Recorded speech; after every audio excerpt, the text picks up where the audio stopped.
Back with another episode of the AKA Pod. And we got a special guest this week, the main man for AKA 51, rightfully named Headshot Hunter Headshot Smith, taking on Aleko Sagliani in the main event down in Lake Charles on November the 22nd. How you doing today, brother?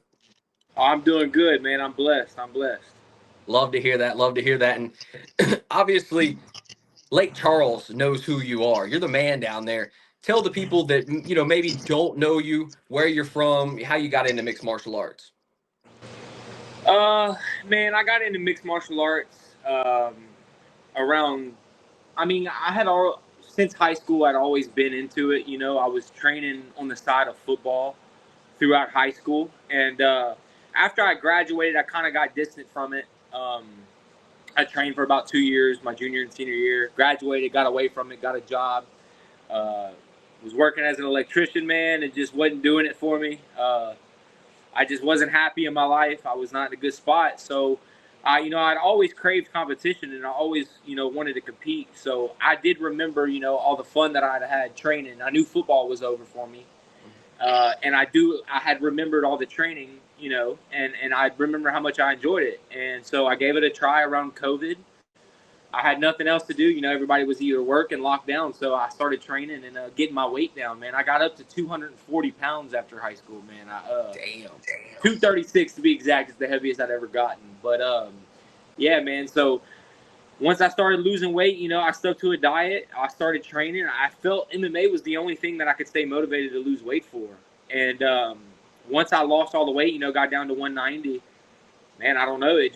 I picked up right where I had left off, and I was always naturally good at it. So I don't know, man. It just kind of always came back to me. Well, as a former athlete myself, I played football, baseball, basketball, played it all growing up. You have that competitive spirit whenever you've done that your entire life. And, I kind of get mine out playing poker now. There's different Yeah. ways. Like, you'll always want to compete. Obviously, that fire still burns bright in you as well. Absolutely, absolutely. I crave it, man. Like my friends always make fun of me. My wife makes fun of me, my family. I make everything a competition.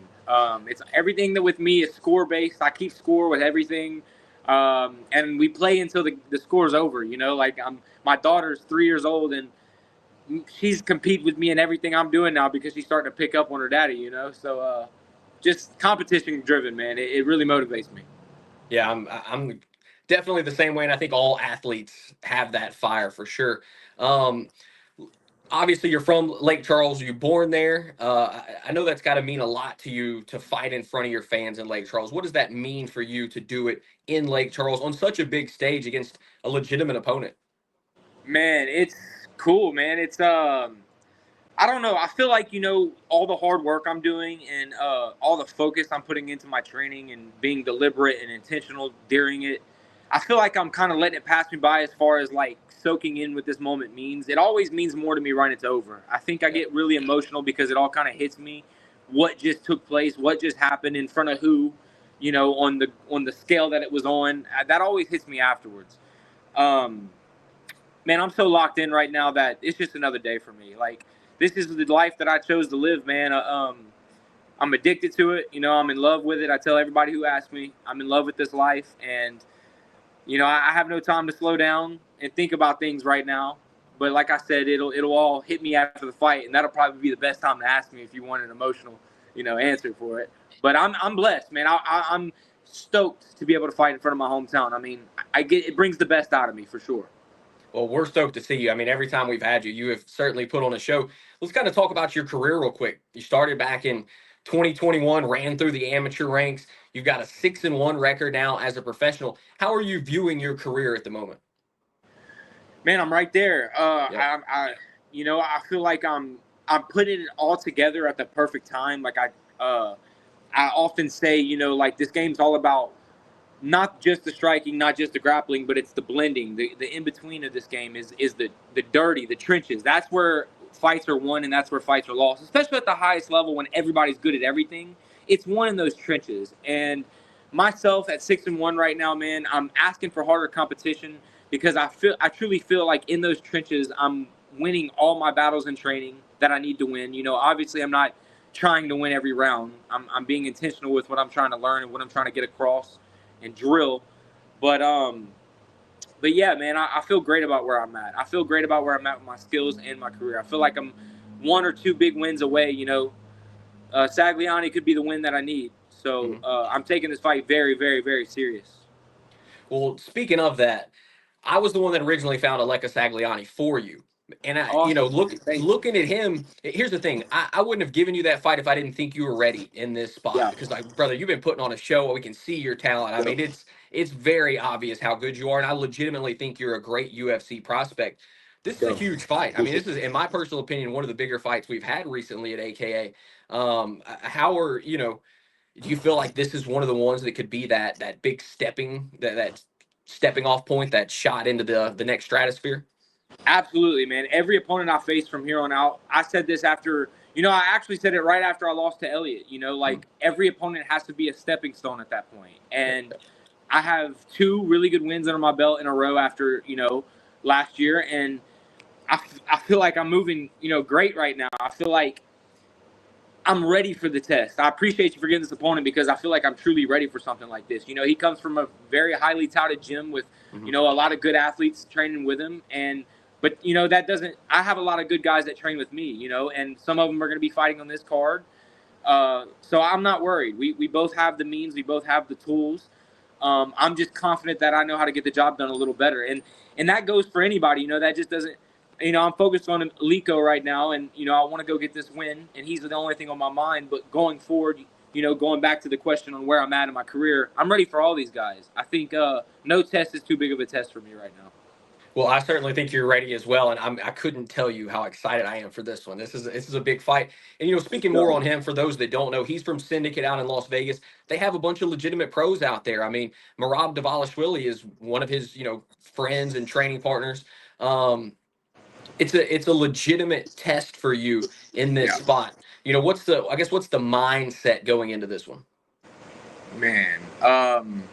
The mindset's always the same. It's I don't show up to compete. I show up to dominate, and that's my mindset going into this fight. I don't just because he's coming from a highly touted gym. Just because Marab's probably going to be there cornering him. I'm not Yep. there to compete with this guy. I don't want to make it look like we're competing with each other. I want it to be a domination. I want to go in there and I want to 10-8 every round, and I want to show everybody how good I am. Well, and that's exactly what it is. It's a chance for you to prove that you're that guy, and that's Yeah. that's what excites me about this. Kind of looking at the fight, how much do you know about him? How much you've been able to see? What are you kind of expecting from that side? Man, his footage is kind of bland. It's kind of tough to see out there. He's got a lot of fights. Mhm. But from my perspective right now, he's a really explosive guy. He's fast. He's big. So like, I'm understanding that this is another good athlete. I like to consider myself as an explosive, a really good athlete, and I think I'm fighting another good athlete, who's got it on his mind. So what I see from him is explosive power that can put anybody out. And it's got to put me on my P's and Q's, and I have to be very responsible with everything I do. It's only going to make me better, and it's only made me train sharper.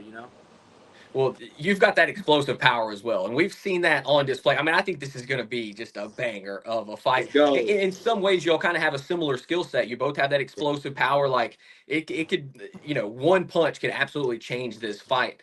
Um, kind of looking through your fights at this point, you only have that one L that stands out. You've made quick work of a lot of these other guys. What did you take away from that fight against Elliot Aber? Man, everything that makes me, in my opinion, great today. Mhm. I think that the fighter that I was losing to Elliot, man, I thank Elliot because he really turned everything around for me. Before I lost to Elliot, I was 4-0, and a lot of those fights ended in the first round with knockout. So, it was the same problem as an amateur. I started out my career with two 15-second knockouts. I didn't have a lot of cage time, so I didn't get to get comfortable.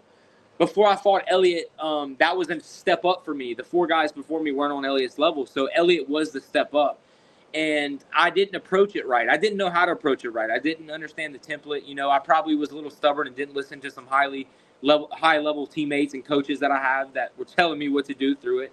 But it took losing and coming up short to understand, okay, in order for this to get done, in order for my dreams to come true and me to get to the next level, to get to the UFC, to put on for my hometown on a bigger stage, I'm going to have to do things a way that, is not fun. It's not going to be fun. It's going to be ruthless. It's going to be nonstop, a relentless work. You know, it's grinding. But this is kind of what I signed up for. You know, Yep. I signed up for this stuff. I can't complain about it. I can't complain about a weight cut. I can't complain about injuries or anything because it's what I signed up for. So no excuses. I know I'm the best version of myself right now. And look, that's all you can do as an athlete, right? Know Yeah. that you've put in the work, so when it's game time, you're ready to go out there and play the game. And whenever it is game time, you're making that walk out there. Are there nerves? Are you calm? Like what is the feelings you usually have as you're walking out there? Man, I'm a pretty emotional guy, Mhm. so I kind of just don't know. It varies from fight to fight. Like Yep. some fights, my last fight was a little bit more like locked into the situation, not really worrying about the outside noise. And this fight's gonna be like that too. It's all about business. I'm fighting for the glory of my Lord and Savior Jesus Christ, and that's the only thing on my mind. And as long as that's the only thing on my mind, I have a bit of calmness with me. I have peace, and I've never had that before. This last fight kind of, I was able to, I fought Nico Echeverry in Fury, and he's a tough opponent, but we were very locked into our game plan and what we needed to do. And I was locked in on my game plan and what I needed to do, which was, give all glory to God. So it was really easy to just focus up and just realize the bigger picture and the big goal in front of me. It does seem like God has done a lot of great things for you. You've talked many times about being blessed. Like that seems to be a really big focus in your life right now. Absolutely. It's everything. It's Mhm. everything. I don't know where I'd be. I mean, I really don't. I know if I was in this career, I wouldn't be where I was in it. I've had to kind of put my own understanding to the side. That's been the biggest climb of all. Is like this sport is so like one day you feel like you're the best in the world, the next day you're tired, you don't feel like you're the best in the room. Um, but always understanding, always knowing that like I can't lean on my own understanding. I have to trust, that I'm doing it for the right reasons. And I was blessed to do this. I feel like I was built to do this for a living. So just knowing that my God did that for me and built me this way, I have a little bit more comfort entering the cage. Well, he definitely blessed you with a legitimate pair of hands. I mean, you've been KOing people, earned you the nickname Headshot. Where did that come from? When did you get that? What's the lore behind Hunter Headshot Smith? Man, I don't know, bro. I see so many stories. Like, I don't even know what to believe anymore. I'm starting to forget. The more sparring sessions I have, I'm starting to forget more and more. But no, my buddy Dylan Daigle, shout out Dylan Daigle. It was just we were running. It was a cardio session one day, and we were running overpasses. We were going under the overpass and running the ramps, and we were on the way back. And at the time, this was after my first amateur fight. At the time, my name was Headhunter. That's what the name was. So it was Headhunter Smith. And I didn't like that. And so everybody was trying to, but I knew I couldn't name myself, my Sure. opinion is corny. So I had to get a teammate's name of it. One day he just said Headshot while we were running back to the gym. And like, I was like, man, I like that. And at the time, Leon Edwards hadn't stole it and said all what he said. So nobody knew. So it was kind of fresh on everybody's mind. Now everybody brings up Leon Edwards when they hear it. Yeah. Boom, Headshot dead. I Yeah. was first, man. I was first. The original, the OG Let's right here, go, Hunter bro. Headshot Smith. And speaking of headshots, I mean, it's, you hit a home run in baseball, you score a touchdown in football. There's no better feeling than getting that knockout, right? Right, right. Oh no, man, it's the best. It's so good, but I have to tell myself, man, you can't chase it. That's the Mhm. biggest. That's rule number one with this knockout artist shit is you cannot chase the knockout. So like, it feels so good when you hurt somebody. I've had multiple people hurt in the first round where I just want to get it out. And I've overextended at times. I've let it get the better of me, but. I'm a veteran now, I'm a professional. I don't want to say veteran. I'm still 27 years old, but I'm a professional. I've been doing it for a while. I kind of understand how to pull back on the reins and, let it come to me. Well, you are getting to that almost that veteran status. You're right there, I guess, on the line of it. You've got what 7 fights under your belt now as a pro. So 13 fights total. This would be the yeah, 14th total fight.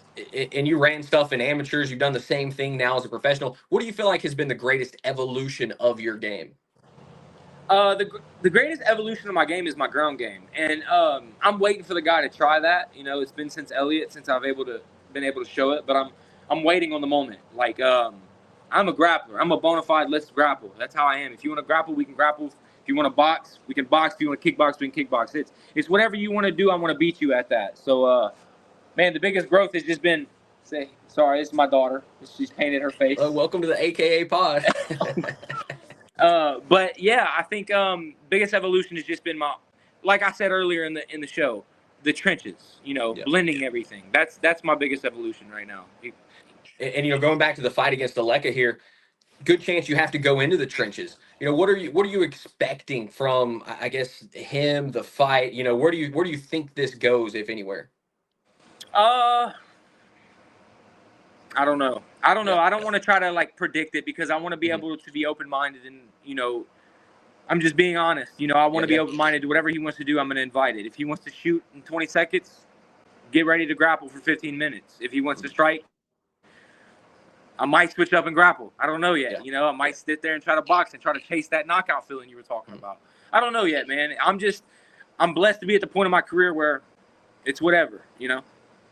No, and that's a great mindset. I just, had to ask the question there. I completely agree with everything you said. Fair assessment without question. Talk about your gym real quick, what those guys mean to you over there.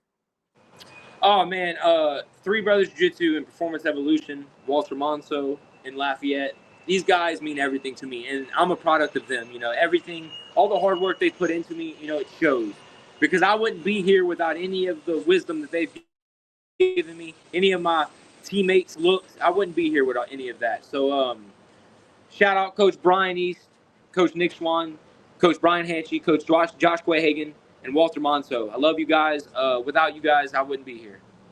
Final couple questions for you. Is there a signature moment so far in your career? One moment, one fight that kind of stands out above the rest at the moment? Next Saturday. Okay, yeah, there you go. I like that answer. And then finally, a word for your friends, your family, those that support, because I know you got a lot of fans. I mean, they get loud when Hunter Smith walks out to the cage to go to battle. Some final words for them as we close this out. Let's go to war. It's just another day in the office. We've been here before, baby. This ain't nothing new. Love to hear that. You can see this man in the main event of AKA 51, November 22nd in Lake Charles against Aleko Sagliani. Hunter Headshot Smith. We'll see you there, brother. Hey, thank you, man. I appreciate you for having me on. Absolutely. Guys, get your tickets now at aka.com.